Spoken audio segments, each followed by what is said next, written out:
آن silent بھی کر چکے ہیں. ہمارے معزز مہمان اپنی نشستیں سنبھال چکے ہیں. اعجاز گیلانی صاحب کی کتاب کی تقریب پذیرائی کے لیے ہم یہاں شریک ہوئے ہیں. کہا جاتا ہے کہ کتاب بھی اولاد کی طرح ہوتی ہے، اور اس بات کو وہ لوگ بہت اچھی طرح سے سمجھ سکتے ہیں جو خود تخلیق کے عمل سے گزرتے ہیں. تو اعجاز گیلانی صاحب کی یہ 7ویں اولاد ہے، کینیڈا کہانیاں. سر، ہم آپ کو مبارک دیتے ہیں کہ ہم یہاں موجود ہیں اور اس کتاب پر بات کریں گے. ہمارے مہمان بات کریں گے. اعجاز گیلانی صاحب کے بارے میں یقیناً آپ سب جانتے ہیں کہ 2005 میں پاکستان چھوڑ کر کینیڈا چلے گئے، یا پاکستان کے ساتھ ساتھ انہوں نے کینیڈا کی شہریت حاصل کر لی. اس سے پہلے یہ محکمہ صحت سے وابستہ رہے، پارٹ ٹائم صحافت کا شوق بھی پورا کرتے رہے. انہیں کینیڈا میں رہتے 20 سال ہو چکے ہیں. اس دوران ان پر خود بھی بہت کچھ بیتا، اور انہوں نے دوسروں کی زندگی اور ان کے رویوں کا بھی بغور مشاہدہ کیا. ان بہت سے آنکھوں دیکھے اور کانوں سنے واقعات میں سے انہوں نے 20 واقعات کا انتخاب کیا اور کینیڈا کہانیاں کے نام سے یہ کتاب ہم تک پہنچا دی. یہ ایک ایسے کہانی کار کی طرح ہمیں وہ قصے سناتے ہیں کہ ہم دم بہود رہ جاتے ہیں. ہم کینیڈا اور پاکستان کی تہذیب اور کلچر کا موازنہ کرنے لگتے ہیں. ہمیں یہ فیصلہ کرنے میں آسانی ہوتی ہے کہ اپنا ملک، اپنے لوگ چھوڑ کر دوسرے ملکوں کی طرف اچھے لائف سٹائل کے لیے ہجرت کر جانا چاہیے یا ہمیں اپنوں میں رہنا ہے. ہم پاکستانی کلچر میں مغربی کلچر کی آمیزش کو واضح طور پر محسوس کرنے لگتے ہیں. حاضرین مجلس، کینیڈا کہانیاں آپ بیتی بھی ہے اور جگ بیتی بھی، اور یہی آپ بیتی اور جگ بیتی آج سننے اور سنانے کے لیے ہم یہاں موجود ہیں. ہمارے کچھ مہمان مقررین راستے میں ہیں. آج کی تقریب کی مہمان خصوصی ڈاکٹر فضیلت بانو ہیں، وہ بھی ٹریفک کی وجہ سے ابھی تک نہیں پہنچ سکیں.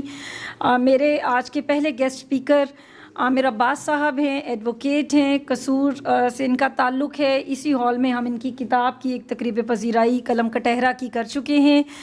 شاندار لکھاری ہیں، ان کا بھی مشاہدہ بہت عمیق ہے. آپ کی تالیوں میں انہیں اظہار خیال کی دعوت دوں گی. عامر عباس صاحب. میرے محترم مصنف جناب اعجاز گیلانی صاحب، معزز مہمانان گرامی، معزز حاضرین، اہل ادب، اہل دل اور اہل علم حضرات، اور زندگی کے سفر میں کہانیاں جمع کرنے والے میرے دوستو، السلام علیکم. آج میں ایک ایسی کتاب کی تقریب پذیرائی میں موجود ہوں جسے صرف کتاب کہنا اس کے عظمت کے ساتھ انصاف نہیں ہوگا. کینیڈا کہانیاں صرف کاغذ پر لکھی گئی وہ تحریریں نہیں ہیں، بلکہ یہ وقت کے سینے میں چھپی وہ صدائیں ہیں جو برسوں خاموش رہیں، جنہیں کسی نے نہ سنا، نہ پوچھا، نہ سمجھا، سوائے اس شخص کے جس نے 20 برس تک دنیا بھر سے کہانیاں سمیٹیں، انہیں دل کی دھڑکنوں میں جذب کیا اور الفاظ میں ڈال کر ہمارے سامنے رکھ دیا. محترم اعجاز گیلانی صاحب نے 20 سال تک ان کہانیوں کو اکٹھا کیا. یہ صرف محنت نہیں ہے، یہ ایک عشق ہے، ایک ایسا عشق جو لفظوں سے نہیں انسانوں سے ہے. اور یہی عشق کینیڈا کہانیاں کو باقی کتابوں سے ممتاز بناتا ہے.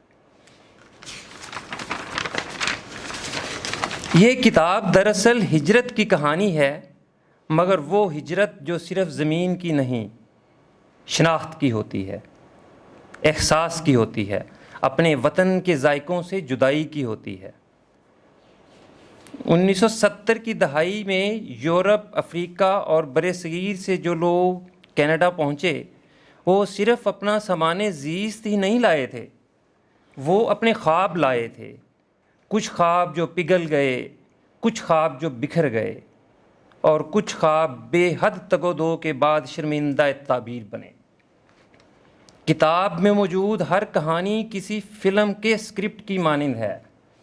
میں نے یہ کتاب 2 دفعہ پڑھی ہے. ایک شخص جو اپنے ملک میں بینک مینیجر تھا، کینیڈا آ کر پہلے دن برف صاف کرتا رہا. ایک اور کردار جو غیر قانونی طور پر کینیڈا میں آیا اور ہر دن ایک خوف کی چھاؤں میں جیا، مگر پھر بھی جیا، اس لیے کہ زندگی محض آسانیوں کا نام نہیں ہے، بلکہ وہ حوصلہ ہے جو ہم دکھوں کی دلدل میں ڈوب کر بھی دکھا دیتے ہیں.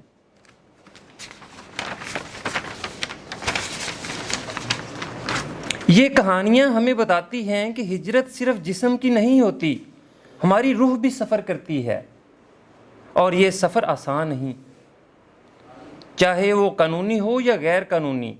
ہر قدم پر سوال ہیں، ہر راستے پر کانٹے ہیں، اور ہر خواب کے گرد دیواریں ہیں۔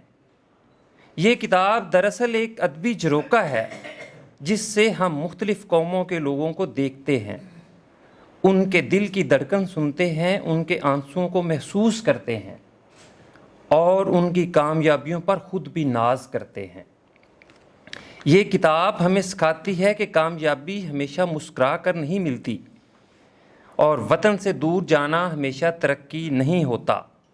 کچھ لوگ اپنی شناخت ہار کر پیسہ کماتے ہیں، کچھ عزت کھو کر شہرت پاتے ہیں، اور کچھ تو صرف اس لیے جیتے ہیں کہ وہ اپنے بچوں کو ایک بہتر مستقبل دینا چاہتے ہیں۔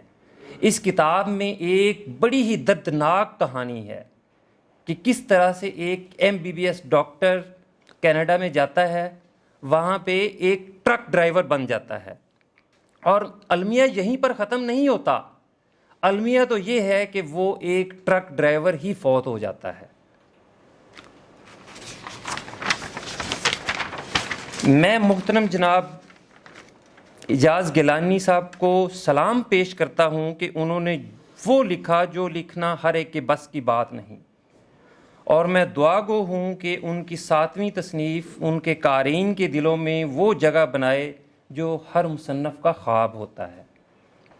آخر میں صرف یہی کہنا چاہوں گا، یہ کتاب صرف کینیڈا کی نہیں ہے، یہ ہم سب کی ہے جو کہیں نہ کہیں کسی نہ کسی شکل میں ہجرت کے مسافر رہے ہیں۔